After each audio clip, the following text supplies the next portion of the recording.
everyone. Welcome to Rollin with Rep Nolan. Today, I have the great opportunity to be at 55 Farmington in Hartford, Connecticut. I am actually with the Commissioner, Amy Porter. And I thank you for giving us the time to come and learn a little bit about Department of Aging and Disabilities. Great. So we have a few questions. And first, if you can just tell people about you a little bit. Sure. Again, my name's Amy Porter. I have the honor of being the Commissioner for the Department of Aging and Disability Services, and I've been Commissioner since 2012, so for quite a while. I've seen a lot of great things happen in that time. Yeah. Well, thank you for this opportunity, and a lot of people will see it, and a lot of people will comment, and hopefully get some good understanding of some of the things that we do. So can you explain the mission of the Department of Aging and Disability Services and the populations it serves? Sure. We have a great mission. It's to maximize opportunities for the independence and well-being of both people with disabilities and older adults here in Connecticut. We do that by delivering aging and disability services that we hope are responsive to the needs of Connecticut citizens. We provide leadership on aging and disability issues. We provide and coordinate programs in the areas of employment, education, independent living, accessibility, and advocacy. And we advocate and serve as a resource for folks. Okay, and that's where I was going to go next. Yeah. Some of the programs and services.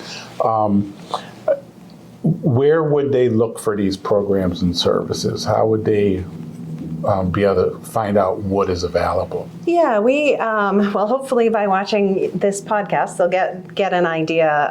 So it depends on the types of services that they're looking for. I think Connecticut, our governor is really focused on trying to knock down all the silos between state agencies and create sort of a unified vision for the state. And so there's a lot of different ways you can access our information, but we do have a great website. It's actually about to relaunch. It's going to relaunch on February 10th. We've been streamlining and trying to make it more accessible, easier to use, more user-friendly. So people can definitely use our website.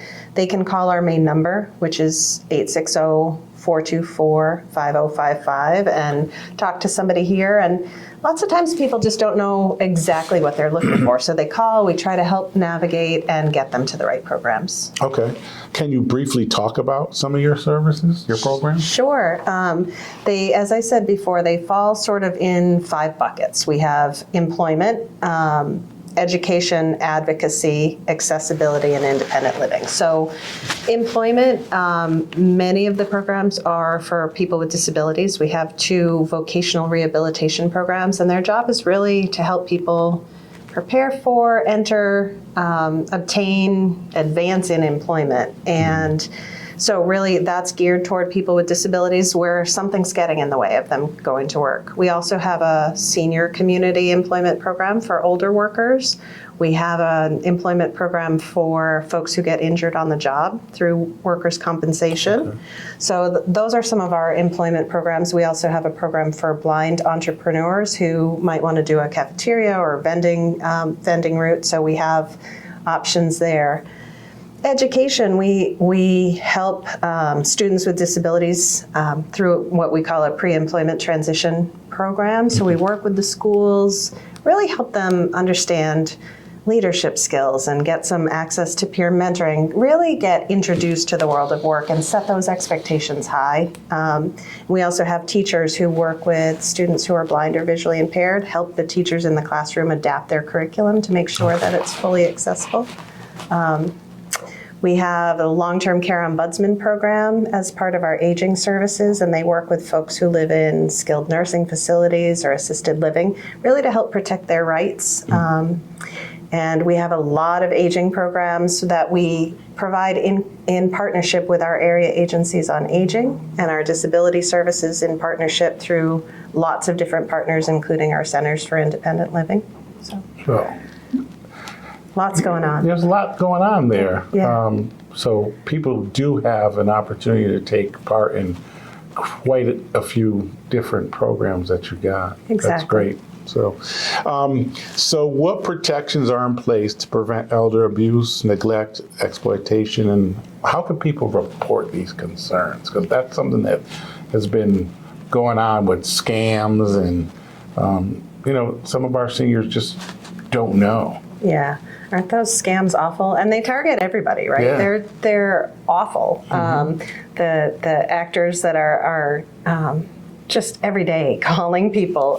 So we do focus a lot on that. We have a lot of great partnerships. One of the things that we work on is the Connecticut Elder Justice Coalition, Okay. where we bring different partners and agencies together to really focus on that. And we work with the Attorney General's office. And one of the cool things that happened with them is they launched a new Elder Justice hotline last year. So that is 860-808-5555. And that's really a new resource to help people who are seeking information, assistance, or justice, particularly around elder abuse. And they'll help them kind of figure out where to go from there. I think that's a lot of what all of our partners, we try to do and our partners try to do, is help people find the next logical step for them. Okay, that's important because there's not only scams by mail, by phone, but people are going up to people's doors and they're telling them things which lead them to believe that they have to take action at that time. Yeah. And they lose monies, and some people sign stuff to say that people have authority to get into their personal business. So Right. our those are scary things. They are, for sure. Our Elder Justice Coalition has AARP. They're amazing. They have a fraud watch. They focus so much on it, and they have a group of volunteers that they're just a force to be reckoned with. And so they do a lot of education. They're part of our coalition. Department of Banking, Consumer Protection, they're all really involved in trying to make sure that people are protected and getting the word out, helping people understand it's really anybody can get trapped into one of these scams. So it's really information is power. Yeah. So another topic that came up was support for employment opportunities and workplace accessibility. Yep. So I mentioned a couple of our programs. We do focus on employment. We believe that everybody can work, provided the right supports, and our vocational rehabilitation programs serve probably 6,500 people a year. Wow.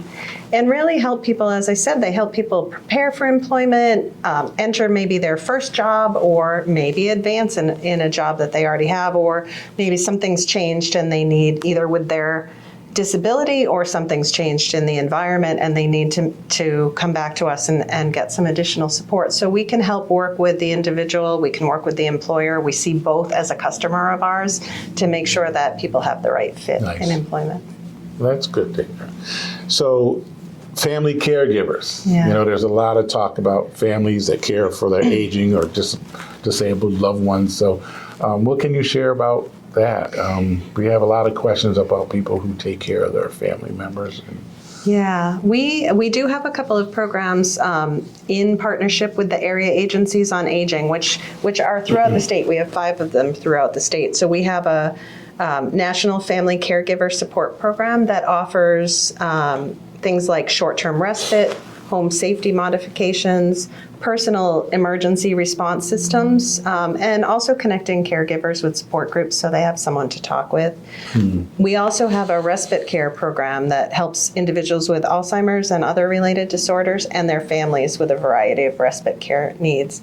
We find that there's a lot of calls around Alzheimer's, dementia, where do we start, what can we do? And so we also did just release a roadmap that helps people figure out where's that first step. And again, it might be the area agencies on aging, it might be our Connecticut Alzheimer's Association, depending on what the need is, whether it's for information and resources or help with case management or navigation. So we do try to connect people to those resources. Okay, that's great to hear.